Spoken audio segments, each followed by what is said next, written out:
guys, welcome to my channel. Perkenalkan, nama aku Sheryl Antoinette. Di video pertama ini aku pingin banget menceritakan kalian sebuah kasus yang menurut aku kasusnya tuh sangat tragis, tidak manusiawi, dan gila banget untuk seorang manusia bisa melakukan hal ini, yaitu mengenai kasus pasangan kanibal yang tinggalnya di Rusia yang merenggut nyawa 30 orang.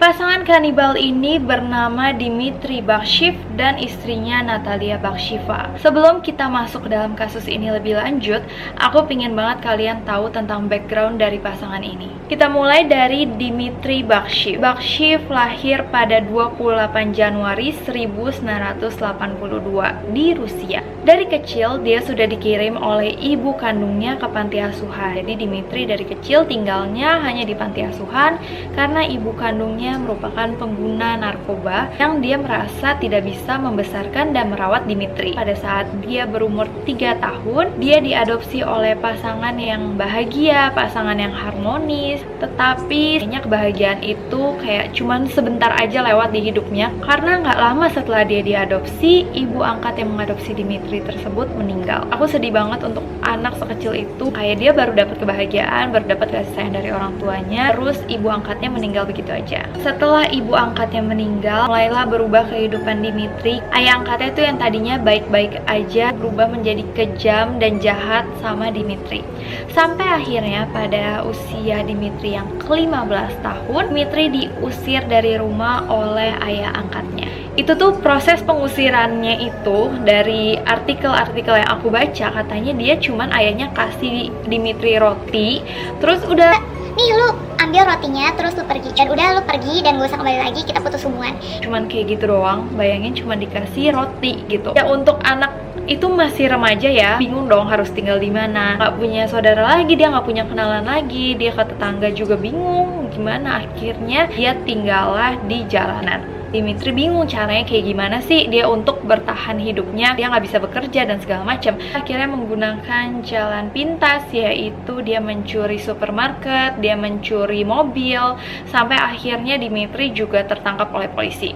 Setelah Dmitry di penjara, bayangin kamu nggak punya uang, kamu nggak punya siapa-siapa, kamu di penjara, dan di penjara itu sama sekali tidak ada yang mengunjungi dia. Ayah angkatnya juga sama sekali tidak datang ke penjara untuk menjenguk Dmitry. Sampai akhirnya dia keluar dari penjara dan akhirnya keberuntungan menghampiri hidupnya. Dia diterima kerja sebagai pekerja konstruksi. Menurut rekan kerjanya dia, Dmitry itu dicap aneh di sana karena terlalu pendiam, nggak bisa bersosialisasi, dan lebih anehnya lagi dia cuma mau berinteraksi sama orang-orang di bar yang orang-orangnya itu lagi mabuk berat. Jadi kalian harus ingat di sini Dmitry itu cuma mau bergaul sama orang-orang yang pemabuk berat dan di bar-bar doang, karena ini akan nyambung ke cerita berikutnya. Jadi setelah tadi kita udah ngomongin Dmitry, kita bergeser ke background dari Natalia Baksheva. Jadi Natalia Baksheva itu dia lahir juga di Rusia pada 25 Januari 1975. Jadi Natalia Baksheva dan Dmitry itu bedanya 7 tahun, Natalia lebih tua daripada Dmitry. Dari kecil ini Natalia tinggal bersama ibu dan neneknya, sampai pada suatu saat ibu dari Natalia meninggal, jadi Natalia dibesarkan oleh neneknya aja. Nah pada saat ia tumbuh dewasa, dia itu pingin banget punya cita-cita yang selalu dia kasih tahu ke teman kelasnya, bahkan neneknya juga tahu banget cita-cita dia yaitu ingin menjadi dokter. Jadi setelah dia lulus dari SMA, dia langsung melanjutkan pendidikannya di bidang kedokteran. Setelah lulus dari sekolah kedokteran tersebut, akhirnya dia bekerja menjadi perawat senior di Sanitation Department Higher Military Aviation School of AK Serov Pilots. Jadi dia bekerja di situ, dan di situ juga dia ketemu oleh suami pertamanya dia. Setelah dia bertemu dengan suami pertamanya dia pun merasa dia cocok banget dan akhirnya mereka memutuskan untuk menikah. Pada saat Natalia berumur 23 tahun, mereka dikaruniai seorang anak laki-laki. Dan gak lama setelah itu, suami dari Natalia itu meninggal dunia. Dan di sini aku juga coba cari tahu gimana suami pertama Natalia meninggal, tapi nggak ditemukan juga artikelnya. Natalia itu stres banget sampai dia sempat ke psikiater untuk menanyakan tentang tentang keadaannya dia, karena dia merasa dia mulai mentalnya itu terganggu. Tapi hasilnya menyatakan Natalie itu nggak kenapa-napa, Natalie itu 100% normal. Jadi Natalia setelah suaminya meninggal, dia menjadi pemabuk berat dan kerjaannya minum-minum di bar. Kalian ingat nggak yang tadi Dimitri itu suka bergaul dengan orang-orang hanya di bar aja, orang-orang yang pemabuk berat. Nah, disitulah Dimitri akhirnya bertemu dengan Natalia, karena Natalia juga merupakan pemabuk berat. Saat itu Dimitri berumur 35 dan Natalia berumur 42 tahun. Jadi walau dia berbeda 7 tahun dan Natalia lebih tua dari Dimitri, mereka merasa itu nggak masalah. Yang penting mereka punya banyak kesamaan dan kecocokan. Akhirnya mereka memutuskan untuk menjalin hubungan. Aku nggak tahu angin dari mana Natalia itu menawarkan kepada Dimitri untuk tinggal bersama dia. Dia bilang kalau suaminya dia baru saja meninggal, ada kamar kosong, kamu bisa masuk aja ke rumah aku, tinggal bareng aku. Dan akhirnya Dimitri juga menyetujuinya, dan akhirnya mereka tinggal bersama dan berpacaran selama 5 tahun. Setelah mereka berpacaran selama 5 tahun, mereka menganggap kayaknya bisa membawa hubungan mereka ke tahap yang lebih serius. Lalu akhirnya mereka memutuskan untuk menikah. Tapi kalian ingat kan, Natalia itu punya anak cowok dari suaminya yang pertama. Itu udah lumayan remaja kan pada saat itu. Dia merasa dia malu banget melihat Natalia yang merupakan pemabuk berat, yang alkoholik banget. Akhirnya anak dari Natalia itu memutuskan untuk pergi dari rumah, dan dia nggak mau punya hubungan dengan Natalia karena dia merasa dia malu ibunya tuh alkoholik. Setelah itu akhirnya Natalia hanya tinggal dengan Dmitry Bakshiv. Dan Natalia juga memutuskan untuk pindah dari rumahnya ke tempat yang baru untuk memulai kehidupan yang baru bersama Dmitry. Lalu akhirnya mereka pindah di Krasnodar. Mereka berdua bekerja di sebuah akademi militer. Mulailah kasus ini ditemukan pada 11 September 2017. Roman Komyakov yang merupakan pekerja konstruksi menemukan sebuah handphone di jalanan. Jadi pada saat dia sedang bekerja, dia merasa ada sesuatu di jalanan dan dia berusaha ngambil itu apa. Dan ternyata itu ponsel. Mungkin naluri manusia, dia langsung buka ponselnya, dia ngelihat ke galeri, mungkin mau lihat ini ponsel milik siapa. Setelah dia slide berapa kali, ini menemukan foto yang benar-benar mengerikan banget, yang menurut aku nggak wajar. Sebenarnya ada fotonya, tapi aku nggak mau cantumin di sini, aku nggak mau masukin di sini. Kalian bisa cek karena menurut aku itu gambarnya benar-benar semengerikan itu. Dan Komyakov itu dia kaget banget melihat gambarnya, karena di gambarnya ada seorang pria yang lagi berselfie sama tangan manusia. Jadi ini fotonya, misalnya aku prianya, dia mangap. Ini tuh tangan manusia yang bukan tangan dia, jadi tangan yang dipotong terus ditaruh ke sini dan dia selfie. Yang menurut aku itu gila banget. Setelah melihat itu, Roman Komyakov langsung shock dan dia langsung melaporkan ke 911 mengenai kejadian itu. Akhirnya pihak kepolisian langsung mengambil handphone tersebut untuk dijadikan barang bukti. Roman Komyakov sempat takut banget karena Dmitry Bakshiv juga sempat bertanya ke dia, ngelihat nggak ada HP jatuh segala macam. Dan dia benar-benar se-shock dan setakut itu. Akhirnya pihak kepolisian mencermati ponsel tersebut dan pihak kepolisian menelusuri lewat SIM cardnya. Ternyata berada di asrama penerbangan militer yang berada di Krasnodar, dan menemukan bahwa ponsel tersebut adalah milik Dmitry Bakshiv yang merupakan karyawan di asrama tersebut dengan istrinya Natalia Bakshiva. Dan akhirnya mereka berdua itu dibawa oleh pihak kepolisian untuk diinvestigasi lebih lanjut. Lalu saat mereka sudah dibawa oleh pihak kepolisian, pertama yang diinvestigasi terlebih dahulu adalah Natalia. Dan ini yang menurut aku aneh banget. Natalia dikasih foto yang tadi dilihat oleh Roman dong. Dia dikasih fotonya, terus apa yang dia bilang? Dia bilang, aku nggak tahu apa-apa. Dia nggak punya jawaban lain gitu. Dan alibi dari Dmitry setelah diinvestigasi, dia bilang pada saat itu dia jalan pulang ke rumah, terus dia ngelihat ada anggota tubuh manusia, lalu udah dia berselfie aja. Menurut kamu itu alibi yang aneh banget gak sih? Orang ngelihat ada tubuh manusia di jalanan. Coba aja kamu ngeliat ada tubuh manusia di jalanan yang udah kepotong-potong, terus kamu bilang kamu tinggal ambil terus kamu selfie. Itu kayak kamu ketemu kucing di jalan gak sih? Itu menurut aku alibi yang aneh banget. Ya kepolisian Ya tentunya mereka nggak mungkin percaya begitu aja sama apa yang mereka katakan. Pihak kepolisian mulai menggeledah rumah dari Dimitri dan Natalia Bakshiva. Setelah mereka masuk rumah Natalia dan Dimitri tersebut, mereka benar-benar kaget banget karena itu bukan kayak rumah, itu benar-benar berantakan banget, sampah ada di mana-mana dan segala macamnya. Dan mereka melihat, jadi di dapur itu kan pasti ada tong sampah kan. Di dalam tong sampahnya itu mereka melihat ada 10 HP di tong sampah. Itu udah merupakan sesuatu yang aneh banget gak sih? Terus setelah itu mereka juga menemukan tumpukan foto. Tadinya polisi kira itu hanya foto-foto Dimitri dan Natalia bersama teman-temannya. Ternyata foto-foto itu nggak cuman itu aja, karena ada foto yang benar-benar mencengangkan banget, yang aku pun shock banget, yaitu ada foto. Karena itu fotonya serem banget, aku jelasin secara detailnya ke kalian ya. Jadi fotonya itu ada sebuah piring kayak nampan gitu, nampan yang warnanya silver. Terus abis itu di tengah-tengahnya tau nggak ada apa? Ada kepala orang, kepalanya doang, kepala orang. Terus abis itu di kepalanya itu ada lemon, lemonnya itu ditaruh di hidung orang itu, ditaruh di sini. Terus dihiasi di samping-sampingnya itu kayak jeruk-jeruk mandarin gitu. Jadi bener-bener dihiasin secara bagus, kayak film-film lagi ada acara makan yang isinya ayam panggang yang dihias kayak gitu, itu kayak gitu. Tapi ini kepala orang, terus dihias buah-buahan, yaitu jeruk-jeruk mandarin gitu yang banyak. Dan langsung pihak kepolisian kaget banget melihat foto-foto itu, dan mereka melakukan pencarian lebih lanjut. Dan ini lebih mengagetkan lagi semuanya. Jadi aku pengen banget gambarin kalian jadi jelas. Jadi ini masih di daerah dapur. Jadi abis dari tong sampah tadi, mereka ngeliat tumpukan foto. Terus di sampingnya itu ada kulkas, di sampingnya lagi ada kabinet. Di atasnya kabinet tersebut ada microwave.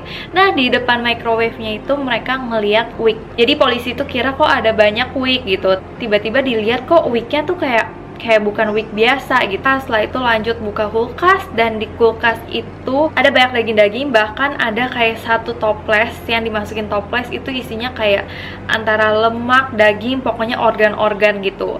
Dan polisi masih bingung itu organ hewan apa organ manusia. Dan pihak kepolisian mulai adalah sedikit curiga, ini daging tuh daging apa ya, daging hewan apa daging manusia. Akhirnya dibawalah semua bukti-buktinya, kita coba tes untuk mengetahui apakah daging tersebut daging hewan atau daging yang lain. Jadi benar aja wignya itu merupakan rambut dari kepala manusia. Jadi rambutnya itu dia kulitin dari palanya. Kalau aku gambarin, kulit kepalanya tuh dipotong-potong gitu.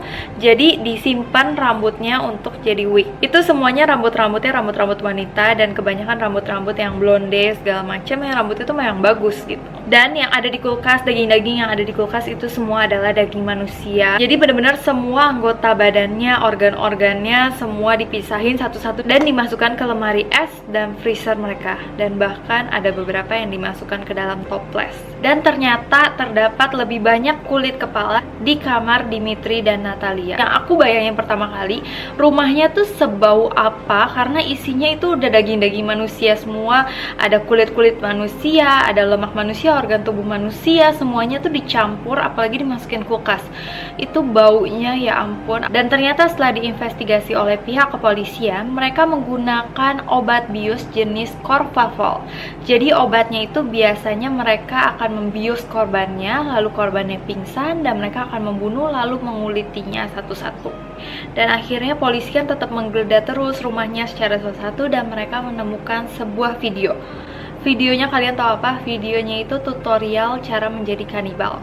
Jadi tutorial cara masak daging yang enaknya, tutorial cara mengambil daging manusianya, dan pokoknya tutorial untuk menjadi kanibal. Kayak wow gitu.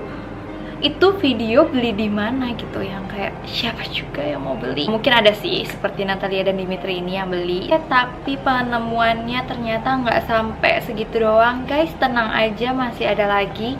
Ternyata ada sebuah buku resep. Tadinya tuh polisi kira itu hanya buku resep biasa, tapi setelah dia buka, resep untuk makanan khusus untuk daging manusia. Wow, setelah itu nggak hanya sampai situ aja, mereka juga pernah ingin untuk memasok daging ke restoran-restoran. Tapi untung banget restoran itu menolak, karena pemasok daging dari sebuah restoran tersebut harus yang sudah bersertifikat. Lalu mulai investigasi dilakukan kembali. Yang pertama itu adalah Natalia lagi. Akhirnya Natalia bilang dia kurang lebih membunuh 30 orang. Dan dari foto-foto potongan-potongan itu semuanya dia bisa tahu, misalkan ini tangan siapa, ini tangan si A, ini tangan si B, ini tangan si C. Itu dia tahu semua dari foto-fotonya. Itu dia bisa mengidentifikasi siapa identitas dari setiap tubuh tersebut. Lalu setelah diinvestigasi, Natalia bilang kalau dia itu mengalami sakit mental atau gangguan jiwa, dan dia minta pihak otoritas untuk mengecek kalau dia beneran kok pernah gangguan jiwa, karena dia sebelumnya pada 1900-an dia pernah ke rumah sakit untuk mengecek gangguan jiwa dia. Jadi dia memakai alibi itu. Lalu akhirnya pihak otoritas mengundang psikiater datang ke penjara. Natalia akhirnya dicek dan ternyata Natalia 100% normal. Setelah itu lanjut ke investigasi dari Dimitri. Dimitri mengaku dia hanya membunuh 2 orang saja. Berbeda dari Natalia yang dia bilang dia membunuh kurang lebih 30 orang. Dimitri juga menceritakan bagaimana dia mendapatkan korban-korbannya di aplikasi dating, aplikasi kencan. Biasanya korbannya itu adalah perempuan, dan Dimitri biasanya akan ngajak perempuan itu kencan. Mereka akan membius wanita itu, membunuh lalu mengkulitinya. Dimitri juga mengaku bahwa korban terakhirnya itu diduga pelayan yang ada di sebuah restoran. Dia sedang mau makan malam dengan Natalia. Dia bertemu seorang pelayan yang bernama Elena Vasrusheva yang berumur 35 tahun pada saat itu. Jadi diduga itu Elena katanya menggoda Dimitri, dan Natalia itu cemburu banget melihat Elena berlaku seperti itu dengan Dimitri. Dan Dimitri bilang kalau Natalia menyuruh Dimitri untuk membunuh Elena. Karena Dimitri selalu bawa pisau yang ada di tasnya, Dimitri langsung membunuh Elena, menusuknya, dan Elena itu meninggal. Menurut pengakuan Natalia bilang dia melihat Dimitri menusuk Elena, tapi Natalia bilang dia hanya menonton dan gak ikut berpartisipasi. Tapi menurut Dimitri, Natalia melihat lalu Natalia ikut berpartisipasi. Dan itu telah dimulai dari 1999 dan mereka ketahuan itu 2017. Jadi kurang lebih selama 20 tahun mereka melakukan itu dan gak ketahuan. Akhirnya Natalia Bakshiva ditetapkan hukuman 10 tahun penal koloni dan 1,5 tahun di penjara. Penal koloni itu merupakan penjara tapi lebih kayak tempat yang diasingkan dan mereka tetap bekerja biasanya di situ. Sementara untuk Dimitri Bakshiv mendapatkan hukuman di penal koloni selama 12 tahun dan 2 bulan di penjara. Tetapi selama masa hukumannya, Dimitri Bakshiv meninggal pada Februari 2020. Nah, itu adalah kejadian yang dimulai pada 1999. Pihak kepolisian sampai sekarang tuh masih ingin membutuhkan jawaban gimana caranya mereka bisa nggak ketahuan selama 20 tahun. Karena pihak kepolisian nggak mau hal ini terjadi lagi. Polisi ini juga bingung, mereka butuh kepastian kenapa mereka bisa kecolongan, bisa nggak ketahuan kalau mereka berbuat seperti itu, dan gak ada yang tahu selama 20 tahun. Bayangin selama 2 dekade mereka melakukan itu dan baru ketahuan dari 1999 sampai 2017. Sebelum video ini ditutup, aku banyak banget pertanyaan ke kalian dan aku harap kalian bisa tulis di komen karena aku masih penasaran banget. Pada saat dia ke psikiater pada 1900-an, apakah itu memang disengaja oleh Natalia memang untuk backup story-nya dia di kemudian hari, karena dia tahu ini akan terjadi. Yang kedua, soal anaknya. Apakah anaknya benar-benar pergi karena dia malu ibunya alkoholik, atau anaknya sebenarnya udah tahu kalau ibunya itu kanibal? Ketiga, apakah Dimitri itu sebenarnya adalah orang yang baik-baik aja, tapi karena dia terlalu mencintai Natalia, dia melakukan semua itu atas kehendak Natalia? Dan yang keempat, yang aku penasaran dan aku nggak dapat artikelnya adalah kenapa suami pertama Natalia itu meninggal.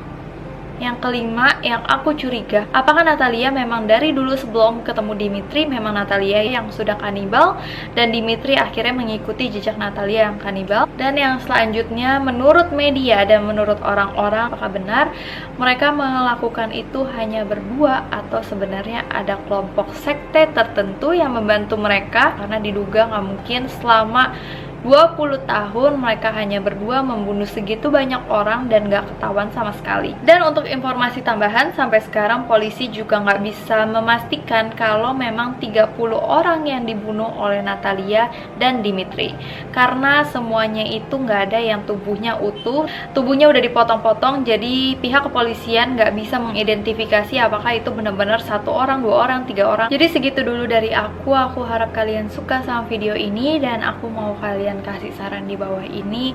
Kalian mau kasus apa lagi yang akan aku ungkap berikutnya. Dan aku juga sebelumnya mau minta maaf apabila aku ada salah kata, salah pengucapan.